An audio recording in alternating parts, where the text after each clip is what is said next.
Facebook YouTube ঘুরলে কতজনের journey দেখা যায়, যেমন মানুষের, তারপর বিড়াল ছানার, পাখির, অনেকজনের জার্নি শেয়ার করা হয়। আজকে আমি কিছু ডিফারেন্স জার্নি দেখাবো, যেটা আমার এই যে দুইটা ছাগল ছানার।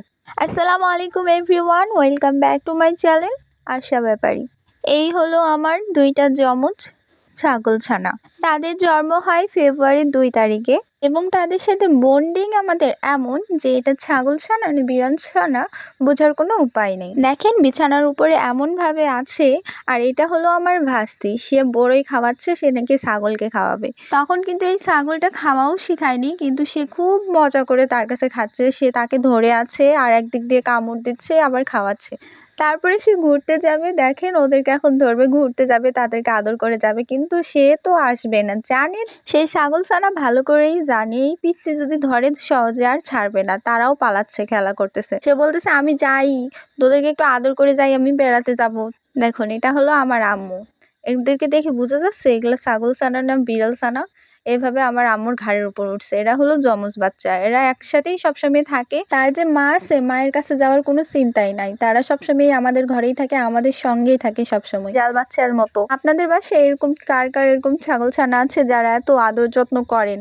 যারা যখন ছোট এই বাইরে আসছে বালু পায়ে তো সেই খুশি, এখানে লাফালাফি করে। আবার দেখেন এই যে দোলনায় ঝুলো খাওয়াচ্ছে, তার কোনো রিয়েকশনই নাই। যখন প্রথম তারা ঘাস খাওয়া শিখে, এই যে দেখেন কত বড় নবাব বসে বসে ঘাস খাচ্ছে, আমি তাদের ডাকতেছি যে চল বাসায় যে খাইতে হবে না। তারা কি আর কথা শুনে? আমি যখন বললাম চলে যাই, তখন তার এই যে অবশেষে তার মার দেখা দিলাম। এইটা হলো তার মা। তার মায়ের কোনো পাত্তাই নেই, সারাক্ষণ আমাদের কাছেই থাকে। তার মারও কোনো চিল্লাচিল্লিও নাই, সে তার মতো খায়। তারপরে সন্ধ্যা হয়ে গেছে, বাসার দিকে নিয়ে যাচ্ছি, বাসায় যাওয়ার জন্য। অনেক ঘাস খাইছে না, তার মার তো খাওয়া শুরু হইলে আর শেষে হয় না। তারাও দৌড়ে যাচ্ছে তার মায়ের সাথে। এখানে আমার হাতে একটা পাতা ছিল, পাতা দেখে তো তারা সেই খুশি, কিন্তু সেভাবে খাওয়া শিখেনি, তারা সেই খুশি দুইজনেই লাফালাফি কে আগে যাইতে পারে। আমি তো তখন বলতেছি যে যেহেতু তোমাদেরকে পাতা খাওয়াইলাম, এখন আসো আমরা হ্যান্ডশিপ করি।